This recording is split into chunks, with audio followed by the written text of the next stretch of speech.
Hello Revolution students, and welcome back to another video on the Chinese Revolution area of study 2. In this video I'm going to continue looking at the Great Proletarian Cultural Revolution and focus upon who benefited during this period in Chinese history.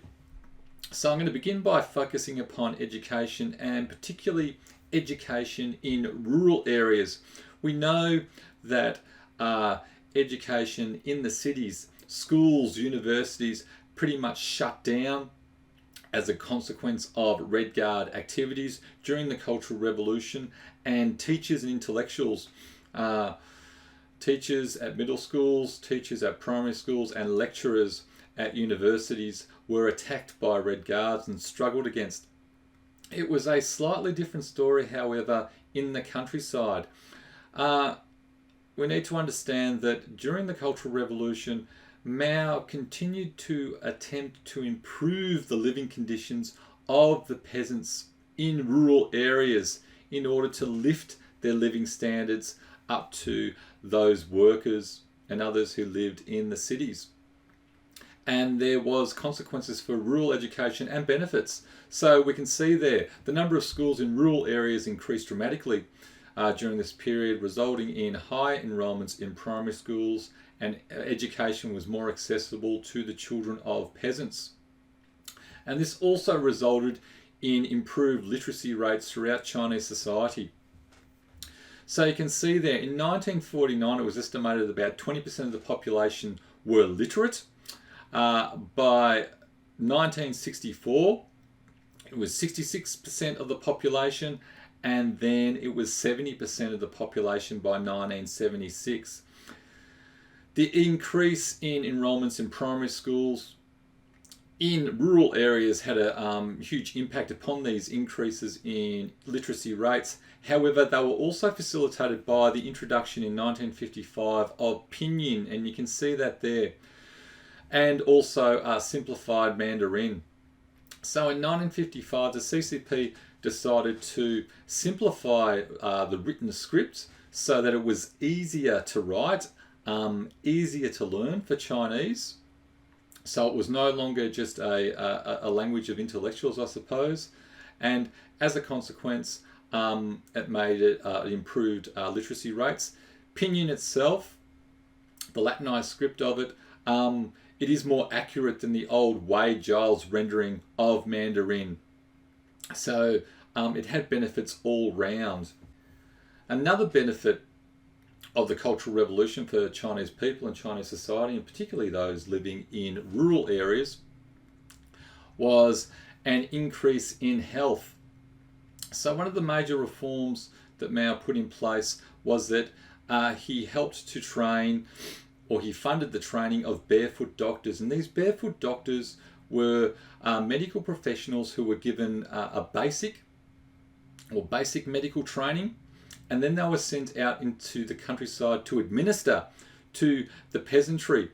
You can see there the stat, by 1973 there was over 1 million trained barefoot doctors. And for the peasants, most peasants would never have visited a doctor in their lives. So this was their first experience of being treated by doctors. And these barefoot doctors helped with just basic hygiene, helped with preventing basic diseases and so forth. The consequence for our study is that it contributed to, they contributed to, an increase in life expectancy rates. So I've got a few stats here. The first one, just to focus on, is that this one here. So in late imperial China, the average life expectancy was 25 years old.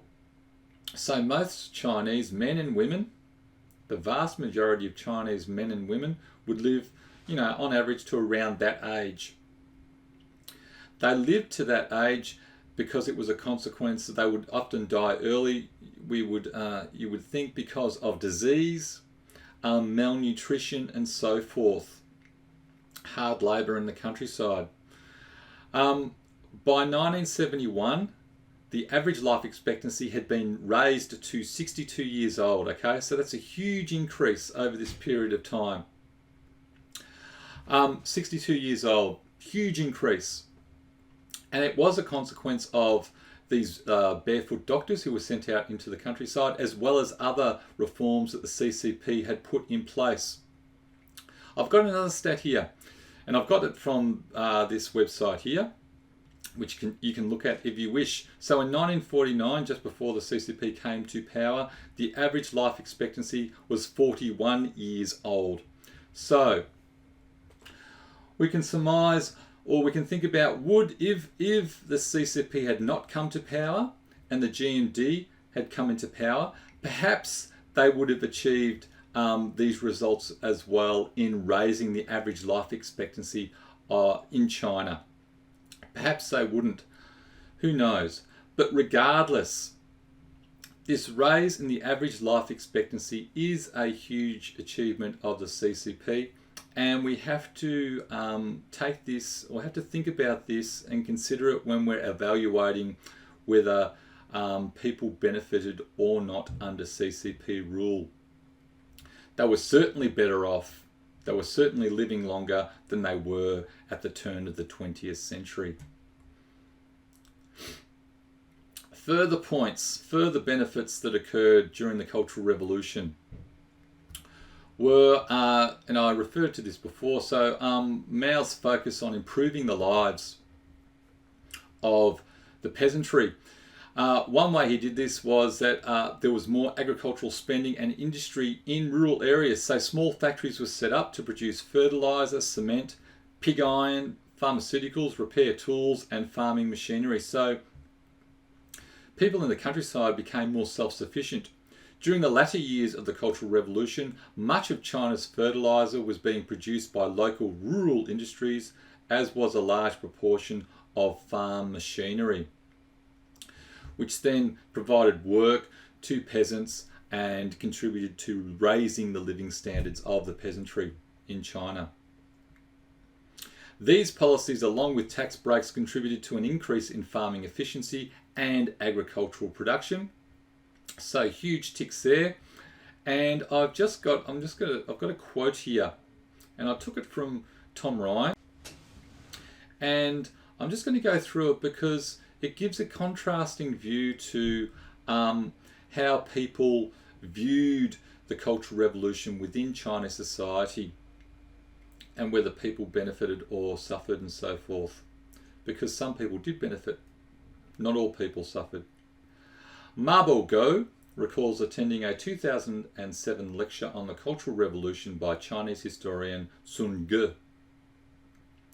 When Sun finished her talk, a student in the audience asked, "What is your family background?"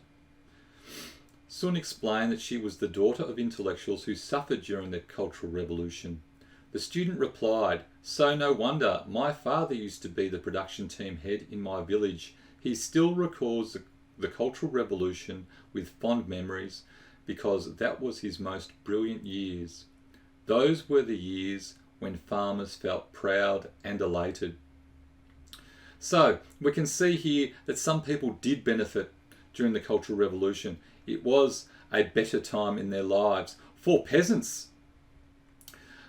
such as this, who had lived through the Great Leap Forward, certainly the Cultural Revolution and the funding that was going into the countryside during this time, the barefoot doctors, the increase in access to public primary schools and so forth, were all huge benefits for them.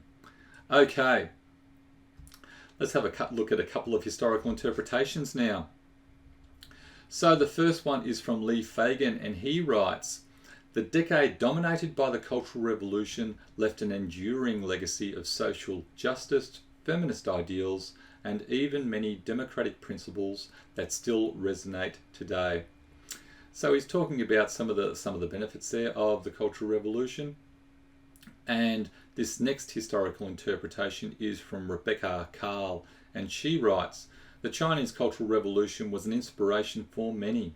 The idea and image of a people apparently set free from constraint to practice mass politics appealed to those who were increasingly disaffected from the routines of life. The perceived imaginative and creative exuberance of the Cultural Revolution, particularly in its early days, tapped into the burgeoning desires everywhere for common people to seize politics from the dead hands of faraway bureaucrats. So these are two historical interpretations about how people, or what the benefits were of the Cultural Revolution at this time in China. In our next video, we're going to look at who suffered during the Cultural Revolution. But we'll have to wait for that until next time. So anyway, I hope you have found this video useful for your study of China, the Chinese Revolution, area of study 2. And I shall see you next time. Goodbye.